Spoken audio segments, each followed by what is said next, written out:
Hello students, today we are going to discuss about the chromatin structure and type of chromatins, euchromatin, heterochromatins, which is part of the cytogenetics MSc Zoology course semester 4.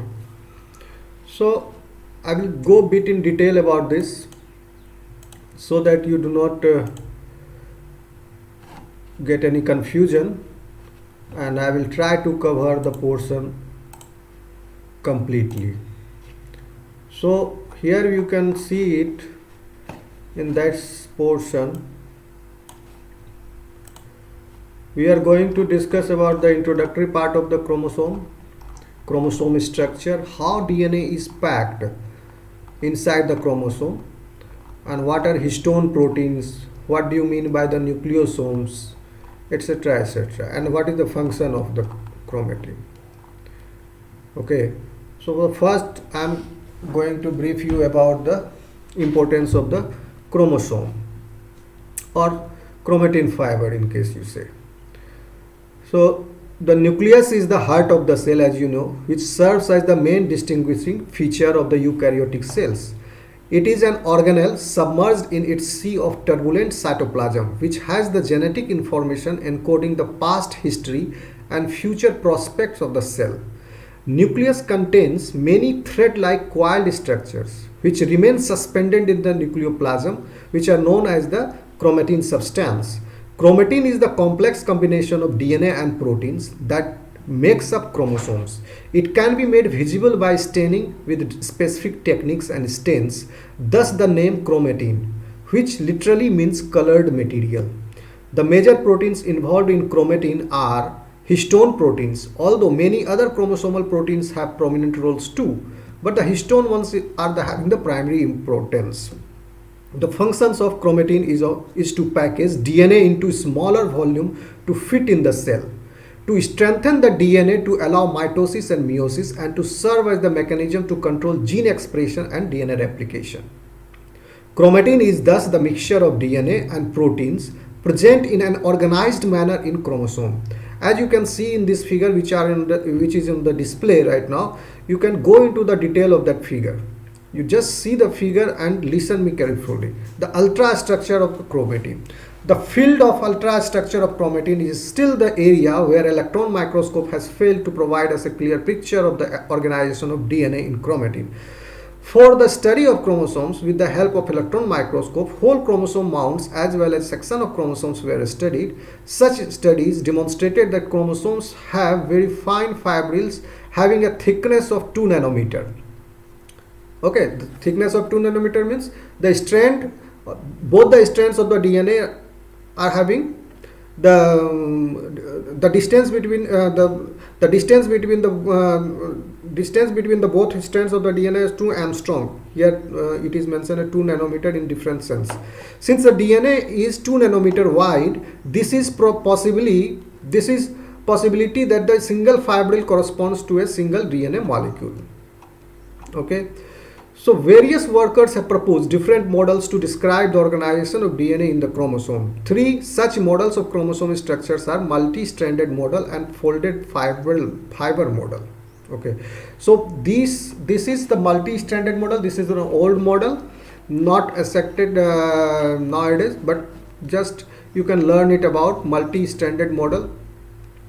According to this model, each chromatin fiber is on average 100 angstrom in diameter. Each chromatin fiber is composed of 2 strands. Each strand is 35 to 40 angstrom in diameter. Each strand consists of a single double helix structure. The two are separated by 25 angstrom. 4 chromatin fibers, each composed of 2 DNA double helix, coiled around each other to form a quarter chromatid. And the quarter chromatid is the smallest subunit of the chromosome, yani 400 angstrom. Quarter chromatid gives rise to half chromatid, yani 800 angstrom. Half chromatid is made up of 16 DNA double helices. 2 half chromatids coil around each other to produce one chromatid, which is 1600 angstrom in diameter and made up of 32 DNA double helices. Thus, a chromosome has a 64 DNA double helices would be 3200 angstrom diameter. The second model is folded fiber model. This model was accepted and it was accepted, but this was rejected long ago. But this model was recently accepted, but nowadays this model is also not widely accepted, folded fiber model. But you can mention it or you can learn it about why this was not accepted.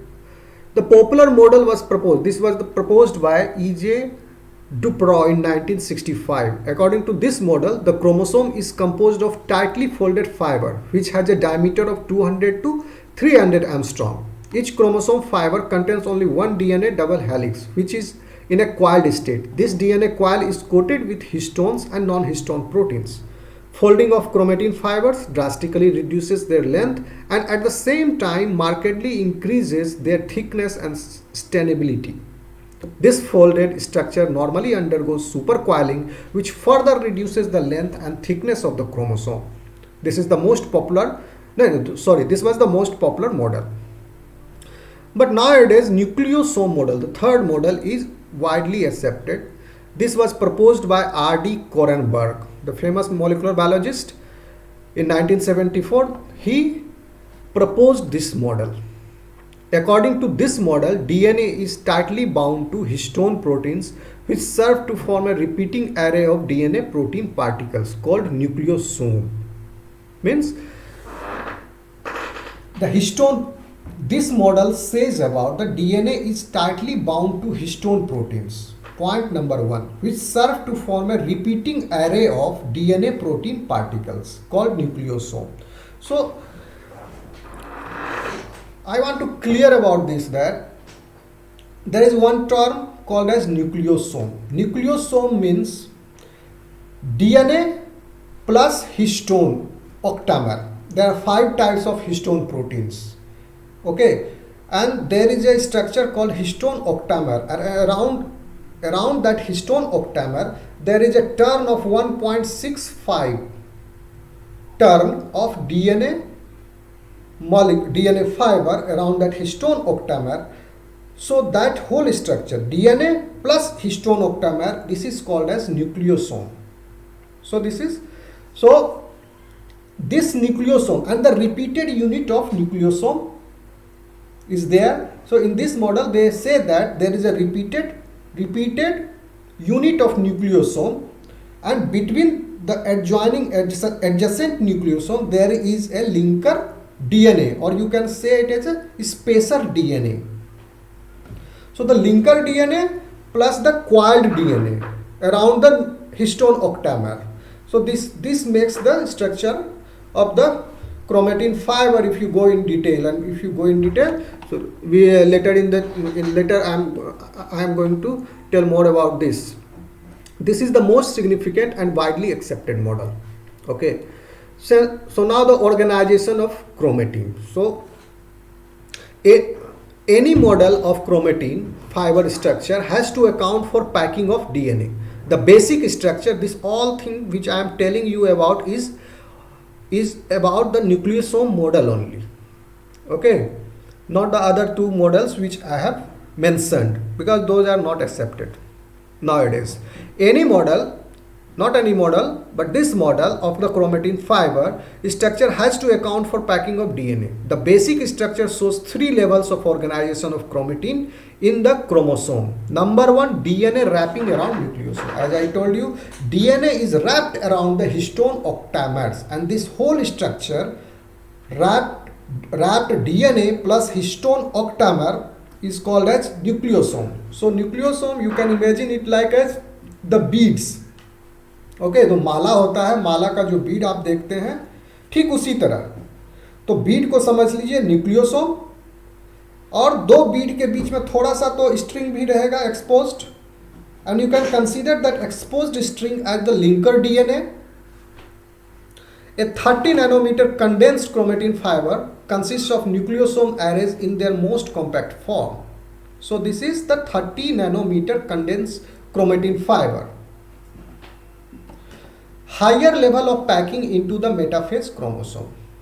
Okay, there are these 3 points, the 3 levels of organization. Now you can see in that picture which are on display right now. The picture has been taken from the Nature magazine. You can see in that photo the nucleosome I'll come to this picture. As you see in this picture,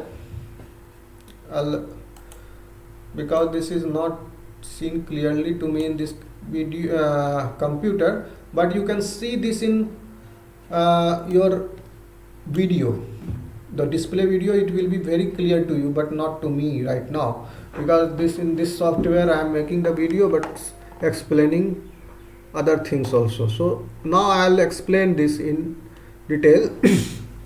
As you can see here is, we go from the lower to higher level. So this is DNA molecule, correct? Both strands are separated by 2 nanometer distance. So DNA double helix, double helix, double helix. This chocolate like structure, chocolate color structure is nucleosome core or histone octamer, means 8 histone molecules are there in this. So around this DNA is coiled 1.65 times, correct? So this coiled DNA 1.65 times around histone molecule, this whole structure is called as nucleosome, correct? Histone octamer can be called as the nucleosome core. Each nucleosome consists of 8 histone proteins around which DNA wraps 1.65 times, correct? Here the fourth point is a chromosome consists of a nucleosome plus H1 histone. Nucleosome plus H1 histone. Now here it comes. You can see the linker DNA here. I will tell you one important point about the linker DNA later on in this discussion. But here on the structural point of view, just learn these two things. The H1 histone, here you can see the red in color. So this is the H1 histone. This is the special protein, DNA binding protein. But the beauty of this protein is one H1 histone protein is having the affinity with the another H1 histone protein. And this H1 histone protein is bound to the linker DNA. So in this way, what happens is two H1 histone proteins come together because they have the affinity.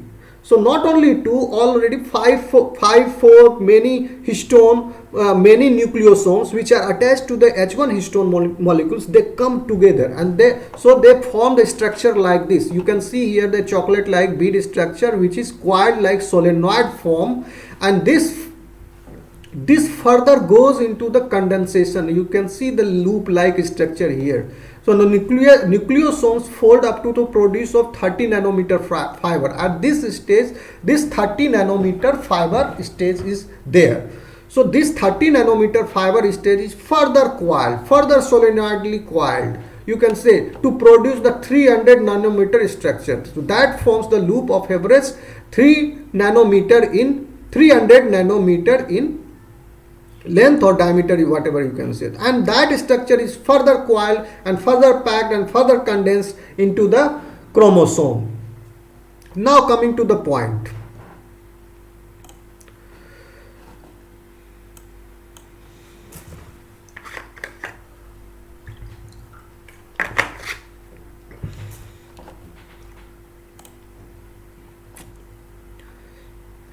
Now you have got an idea about the chromosome and the chromatin structure. These 2-3 things that you have to keep in mind.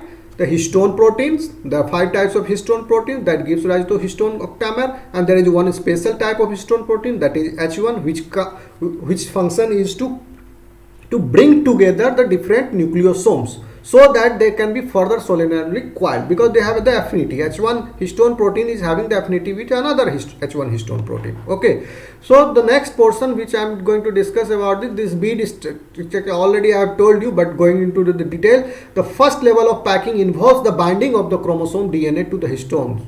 In eukaryotes, one point to be noted here is the histone proteins are found in the eukaryotes only, not in the prokaryotes. So all these chromatin structure, the chromosome structure which I am describing about is in the reference of eukaryotes only. So in eukaryotes, DNA is tightly bound to form a repeating array of DNA protein particles called nucleosomes. Told you already.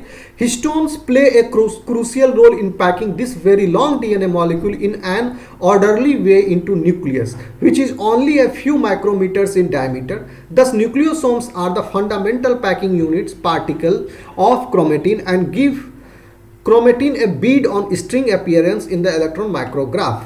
Each nucleosome bead is separated from the next by a region of linker DNA. There are 5 main types of histones called as H1, H2A, H2B, H3 and H4 proteins. So in histone octamer, there you can find H2A, H2B, H3 and H4 proteins. These 4 types of protein, not the H1 protein, and these 4 types of proteins are doubled also. So they produce a octamer like structure, and onto that octamer like structure the DNA is coiled or wrapped around. Okay, histones are very basic protein. One point here also to be noted here is histones are the basic in nature. They are basic proteins. Why? They are composed of amino acids which are basic in nature. Normally around 25% of their amino acid compositions are lysine and arginine, and you know that lysine and arginine are having extra amino group. So that group gives rise to the positive charge to that protein, and that protein is positively charged. Being a positively charged, they can form a stable structure with the DNA. And you know that a DNA is acidic in nature because there are many phosphate groups on the DNA, as the name suggests, deoxyribonucleic acid. So there are many phosphate groups which are negatively charged, and this positively charged amino acids in that histone protein gives rise to a stable structure, so that DNA and protein hybrid occurs and that structure is stable. And for the long storage and the packing and extra things, DNA is safe in the histone hands. So in this way DNA is safe into the histone hands. So they are positively charged group, therefore bind negatively charged phosphate groups of the DNA. Okay, correct. The nucleosome beads can be removed from the DNA string by digestion. If you remove the nucleosome bead from the DNA by digestion with the protein digesting enzyme or the proteases, degrade the DNA such as bacterial. No, after the digestion for a short period of time with micrococcal nuclease, not the protease, nuclease, only the DNA between the nucleosome beads is degraded. Okay, and the rest is protected from the digestion and remains a double-stranded DNA. So they wanted to find out that what is the length of the DNA which is coiled around the histone octamer. So for that you need to digest the linker DNA, the spacer DNA, with the suitable nucleases that they have found. They subjected that kind of treatment and came to the conclusion that DNA is the length of the DNA which is coiled around the histone octamer is 146 base pair. Point to be noted here. You can memorize this point. Fragment of the DNA which is coiled around the histone protein is 146 base pair in length. So this is bound to a okay. So now coming to the second point. So one may ask that what is the length of the linker DNA? Okay, so nucleosome, linker DNA. Again nucleosome, linker DNA. Nucleosome, linker DNA. So this type of structure gets the continued and then further packed into the chromatin structure. So the second component is the linker DNA. So one may ask that what is the length of the linker DNA? The beauty here is in eukaryotes, the wrapping of the length of the DNA fiber around the histone is fixed. That is 1.65 times 146 base pair long. But the length of the linker DNA is species specific. Between each species have a distinct feature that their linker DNA will be having different lengths. Okay, in the case of human it is 60 base pair. So you can say that the linker DNA is 60 base pair and the nucleosomal DNA is 146 base pair. So it is total around 206 base pair. So that this 206 base pair length of the DNA goes into the continuation. 206, 206, 200, and then it is packed. So now in the coming section I will go in more detail about this. So each nucleosome is a disc-shaped particle with a diameter of around 100 nanometer and a length of 5.7 nanometer. It consists of a core histones around which DNA is wound. The core contains of the two discs arranged in a parallel, each composed of 4 histone molecules, one each of a H2A, H2B, H3 and H4. The DNA molecules runs along the rim of the disc, and a molecule of H1 sits on the outside of the nucleosome complex, acting as a seal. So 146 base pair of DNA are associated with the nucleosomal core.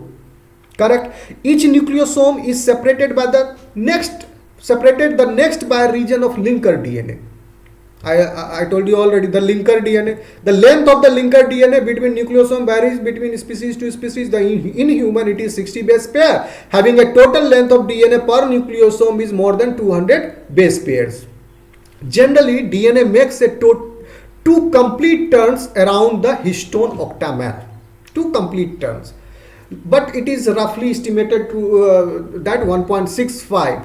So in that nature photo which is on display, it is written as 1.65. So you, on the exam point of view, I am telling you this is the old school thought that the 2 complete turn. So you will write 1.65 times it is wrapped around the histone octamer. Okay. Thus, on an average, nucleosome repeats at interval of 200 nucleotides or base pair. This is the basic level of packing of DNA in the chromatin. Now coming to the chromatin fiber, 30 nanometer chromatin fiber, you can see in that picture, it's on display. So in that picture only you can see it, the 13 nanometer chromatin fiber is there. So how is it possible? So because the nucleosome diameter is much lesser than 30 nanometer fiber, so why it is we found that when nuclei are very gently lysed, suppose if you give the nuclei the lysis of, if it is lysed and seen under the electron microscope grid, most of the chromatin is seen to be in the form of a fiber with a diameter of 30 nanometer. This diameter is larger than a single nucleosome and suggests that the nucleosomes are organized in a higher order structure. Correct? So they asked about what, so there must be that this wrapping around the nucleosome is not sufficient, not the only thing. There must be a higher degree of wrapping around or the compacting of this chromatin material. So higher degree, you can see in that picture also. After 30 nanometer fiber, you can see that further it is coiled like solenoid structure, and that solenoid structure is also further coiled and dense compact. So the 30 nanometer fiber consists of a closely packed nucleosomes. It probably arises from the folding of the nucleosome chain into a solenoid structure having about 6 nucleosomes per turn. Okay, so as I have told you already, 6 nucleosomes, a hexamer kind of thing is formed. So 6 nucleosomes come together because to that linker DNA, H1 special class of histone protein is bound, and each H1 histone protein is having the affinity to each other, so that this type of structure is formed. That is called as 30 nanometer fiber structure. You can see in that picture the chocolate colored beads there. The fiber is formed by a histone H1 molecule binding to the linker DNA of each nucleosome at the point where it enters and leaves the nucleosome. The histone H1 molecules interact with each other, pulling the nucleosomes together. Thus, H1 molecules are found responsible for packing nucleosomes into the 30 nanometer fibers. The H1 histone molecules has an evolutionary conjugate globular core or the central region linked to the extended amino acid terminus and carboxy terminal arm, whose amino acid sequences has evolved much more rapidly. Each H1 molecules bind through its globular portion to a unique site on a nucleosome and has arms. Because the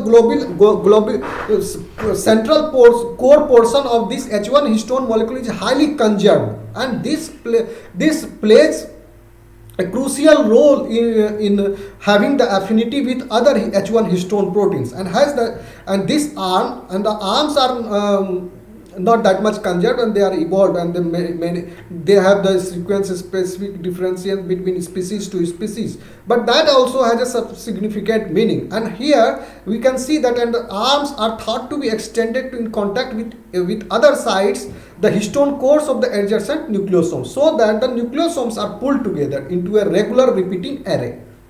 Correct. So thus giving the chromatin regular repeating array means like this. So chromatin 30 nanometer fiber structure. So this gives rise the chromatin 30 nanometer fiber structure. You can look in that picture. That's why I have put that picture constantly on display, because that picture is itself explanatory.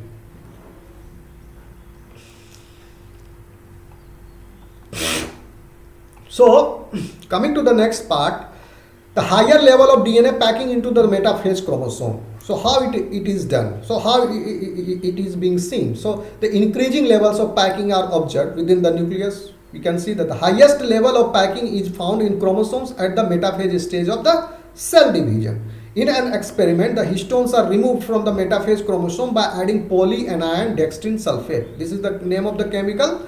If you subject this chemical, then histone proteins will be removed, because this is the polyanion dextrin sulfate. So, and histones are highly positively charged. So this gives the interaction, and histones can be soluble in this kind. This is a type of the detergent. So polyanion dextrin sulfate. So histone depleted chromosomes are found to have a central core of scaffold surrounded by halo mode of loops of DNA. The scaffold made of non-histone proteins and retains the general shape of the metaphase chromosome. So here they are telling about, are there other proteins also associated with the chromosome which are not a histone type? Because histone types are many types of proteins, the 5H1, H2A, H2B, H4, these type of proteins, but there are some non-histone proteins. So they wanted to find out whether other types of proteins are also associated with it not, because some of the proteins are associated with the centromere region and the spatial position or the spatial place in the chromosome. So each chromosome has two scaffolds, one of each chromatid, and connected together, one of each chromatid connected together at the centromere region. You have seen the structure of the chromosome. When the histones are removed, the DNA which has packed about 40 folds in the 30 nanometer chromatin becomes extended and produces loops with an average length of 25 micrometer with 15,000 base pairs. So if you remove the histone proteins, what will you expect? You will expect that the DNA wrapped around the histone proteins will become loose. But if the DNA is also attached with some non-histone proteins, but that region will still be attached. So after subjection of the removal of non-histone proteins, what they have found is that an average length of 25 micrometer with 15,000 base pair length, that DNA is found in that loop. So after that there must be some protein which is attached, because chromosome is a very big molecule of DNA, and that DNA is not only consisting of, there are millions of base pairs in that. So after removing of histones, there are still some proteins, which are making them to bound. So in each loop, the DNA exits from the scaffold and returns to an adjacent point. On the basis of these observations, a model of chromosome structure was prepared by Lamley and co-workers in 1979. In Lamley's radial loop model, DNA is arranged in loops anchored in non-histone scaffold. Because the lateral loops have 25 micrometer DNA, after contracting 40 folds into 30 nanometer fiber, they would be only about 0.6 micrometer long, a length consistent with the diameter of metaphase chromosome, that is 1 micrometer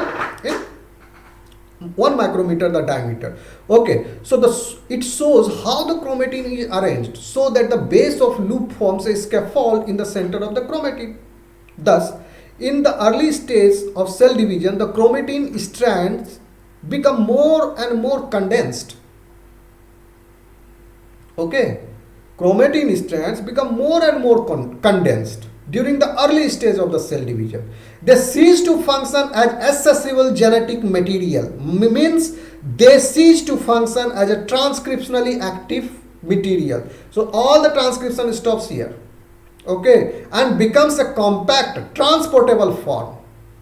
So that's why they become compact and transportable. You can see that inside the nucleus and this nucleoplasm, if the compacted chromosome, sometimes you can find it here, sometimes find it here. In some cells it is here, some cells, if you bind it carefully, if you identify that chromosomes, they can move it around in the nucleoplasm, easily transportable.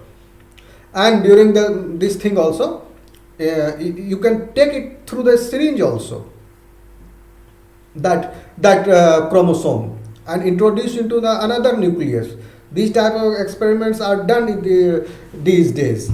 So this is only possible after the highly condensed form of the DNA, if condensed form of this chromatin.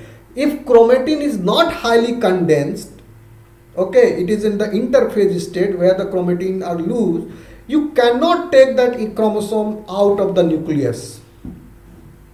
It will be entangled, and if you do it forcefully, that chromosome will be broken. Okay, so coming to the next point, and the form, this compact makes the individual chromosome, okay, this compact makes the chromosome visible. So you can identify, so this is separate chromosome, this is separate chromosome, due to that compactness. And they form the classic 4-arm structure. And now the classic 4-arm structure also can be clearly seen. A pair of sister chromatids attached to each other at the centromere, this also can be seen. During division, long microtubules attached to the centromere at the opposite ends of the cell. This also you can see. The microtubules then pull the chromatid apart so that each daughter cell inherits one set of chromatids. So once the cell have divided, the chromatids are uncoiled and can function again as chromatin. In spite of their appearance, chromosomes are highly condensed, which enable these giant DNA structures to be contained within a cell nucleus. So now I am coming to describe you about what are the different kinds of chromatin.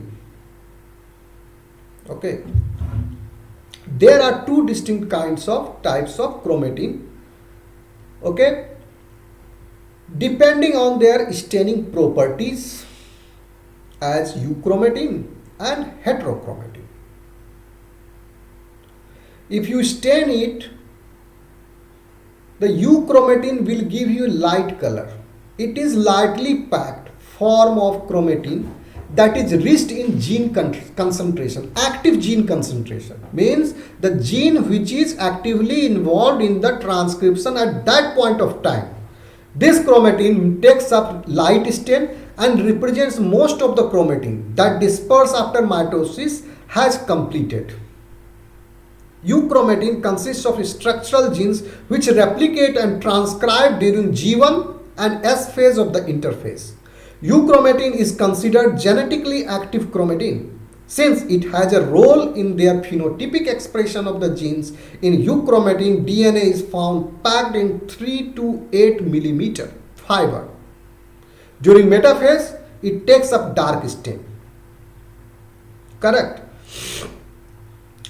Heterochromatin, it is tightly packed form of chromatin that takes up deep stain during interphase and prophase, but metaphase takes up light stain. Chromosomes, centromeric regions and knobs also take up dark staining, of which centromeric regions and knobs are the true heterochromatic.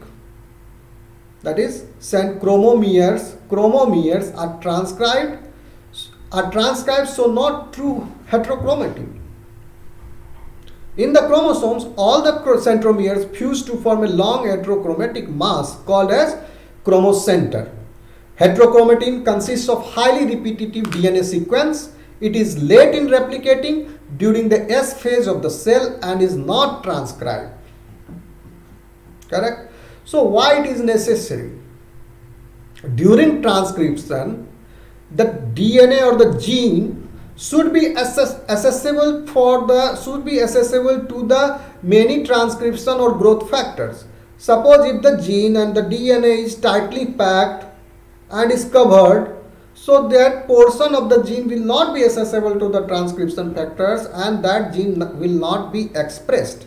So this is one of the mechanism of the gene silencing. After differentiation, if the gene has to be silenced, that gene will be found in the form of heterochromatin. Heterochromatin has been further classified into two types. One is constitutive heterochromatin and second one is facultative heterochromatin. The first one, the constitutive heterochromatin. In such a heterochromatin, the DNA is permanently inactive and remains in the condensed state throughout the cell cycle. This most common type of heterochromatin occurs around the centromere, in the telomeres and in the C bands of the chromosomes. It takes up deep state. Correct? Constitutive heterochromatin contains short repeated sequences of DNA called satellite DNA. Satellite DNA is short repeatance of a sequence of DNA. This DNA is called satellite DNA because upon ultracentrifugation it repeats from the main component of the DNA. The second one is facultative heterochromatin. This is essential euchromatin that has undergone heterochromatization. It is not permanently maintained in the condensed state. Instead, it undergoes periodic dispersal whenever it becomes transcriptionally active. Whenever gene needs to be transcriptionally active, that times it becomes euchromatin, and whenever the gene needs to be silenced, it becomes the heterochromatin.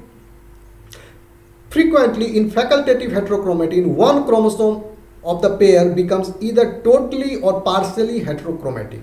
An example of facultative heterochromatin is X chromosome inactivation in female mammals. You might have heard about the Barr bodies. Okay, so one X chromosome is packaged in facultative heterochromatin and silenced, while the other X chromosome is packaged in euchromatin and is expressed. The silenced chromosome is inactive and forms at interphase the sex chromatin or Barr body. Barr body contains DNA which is not transcribed and is not found in males. The chemical composition of chromatin. Okay, what is the chemical composition? If you analyzed it in detail, if you fragmentized it, if you totally digest the chromatin, totally digest it, then you will find that chromatin is composed of 20 to 40% of DNA, 50 to 65% of protein and 5 to 10% of RNA. They vary from species to species and also among the tissue of the same species. As I told you, linker DNA is species specific. So the composition also will be different in different species. DNA of chromatin. What is DNA of chromatin? DNA, inside that chromatin, DNA is most important chemical constituent of chromatin because this whole story is being done for the safe packaging of DNA only. This DNA is the main guest here. Okay, and other things, the histone proteins and this RNA, nucleic, all these things are the accessories. The main guest is DNA. The DNA is the most important chemical constituent of chromatin since it plays the central role of controlling heredity. The most convenient measurement of DNA is picogram. C value. What is C value? The DNA in nuclei was stained using the fusion reactions and the amount of stain in single nuclei is being measured using a special microscope called cytophotometer. This technique confirms that the nuclei contain a constant amount of DNA. Thus, all the cells in an organism contains the same DNA content, that is the diploid DNA content. Diploid, all the cells except the gamete cells, gametocytes, provided that they are diploid and gametes are haploid and therefore have the DNA content in 1C. Correct? So, liver contains occasionally cells that are polyploidy and their nuclei have a correspondingly higher DNA content, 4C or 8C, because the many hepatocytes come together and their cytoplasm gets fused, but the nucleus are still separate. So it looks like that one hepatocyte is having 4 nuclei or 8 nuclei, but actually this is a pseudo kind of thing. Thus, each species have a characteristic content of DNA which is constant in all the individuals of that species, and thus have been called the C value. So, C value means the DNA content of that cell or of that species. So, C value of a species says that the total diploid DNA of the cell of that species. The number 2 point is RNA of chromatin. Chromatin has 5 to 10% of RNA which is associated with the chromatin, yani ribosomal RNA, messenger RNA and transfer RNA. This all kinds of RNA, because sometimes not, there are many genes which are being transcribed at that time of study. So, suppose if you are studying the chromatin, then it is not possible that for the entire length of that chromatin some genes may be undergoing the process of the transcription. So if you take out that content, some genes are going under the process of the transcription. So you will find out messenger RNA also over there. Okay. The proteins of chromatin. Proteins associated with the chromatin are classified into 2 groups, histone, non-histones. As mentioned, histones are very basic proteins, as I told you already, constitute about 60% of the total chromatin protein, almost 1:1 ratio with the DNA. Jitna DNA utna hi histone protein bhi hai, and histone proteins are basic in nature because they are enriched in amino acids, arginine and lysine. They are devoid of tryptophan. There are 5 types of histones, eukaryotic chromosomes, namely H1, H2A, H2B, H3 and H4. One of the important discoveries that has come from chemical studies is that H2A, H2B, H3 and H4 are highly conserved during the evolutionary history. They play a primary role in the chromatin organization, while H1 histone is least rigidly conserved protein, but the core of this protein is highly conserved. It is present only once per 200 base pair of DNA and is rather loosely associated with the DNA. It is absent in yeast. Non-histones, they are 20% of the total chromatin protein and the amount is variable. About 50% non-histone proteins of a chromatin have been found in the structural proteins and include such proteins as actin L, B-tubulin and myosin. These contractile proteins function during the chromosomal condensation during the cell cycle and in the movement of chromosome during mitosis and meiosis. Many of the remaining 50% of the non-histone include all the enzymes and factors that are involved in replication, transcription and regulation of transcription. These proteins are not as highly conserved among the organism, as you know this already. Every species is having their own DNA polymerase, okay, RNA polymerase, every species having their own. The function of chromatin. What is the function of chromatin? So till now we have discussed the part of the chromatin. We have learned about the structure of the chromatin and the types. The function of chromatin is to carry out the genetic information from one generation to another by encoding the past history of the future prospects of the cell, DNA being the only permanent component of the chromatin. It is the sole genetic material. DNA is the sole genetic material of eukaryote. So this is the main function of the chromatin, to keep it safe. So I told you the DNA is the main guest. So it never leaves the cell. So thus maintaining heredity of the cell. So it needs to be properly maintained and packed, and the DNA should be taken care of. So that is the function of protein. protein found in the chromatin. So conclusion part, I'm ending this lecture. So I'm going to summarize it again. The chromatin is the complex combination of DNA and proteins that organizes chromosomes, which appear as many thread-like, coiled and elongated structures suspended in the nucleoplasm. So the chromatin contains genetic material instructions to direct cell function. The first level of packing in chromatin involves the binding of DNA to histones into fundamental packing unit particles called nucleosomes. The second level of packing of chromatin in the chromosome is found at the metaphase stage of the cell division. There are two distinct types of the chromatin, euchromatin and heterochromatin, which differs on their staining properties. In the chromatin, DNA and basic proteins called histones are present in about equal amounts. And DNA is permanent component of the chromosome and is for the sole genetic material of the eukaryote. So this is going to end of my lecture.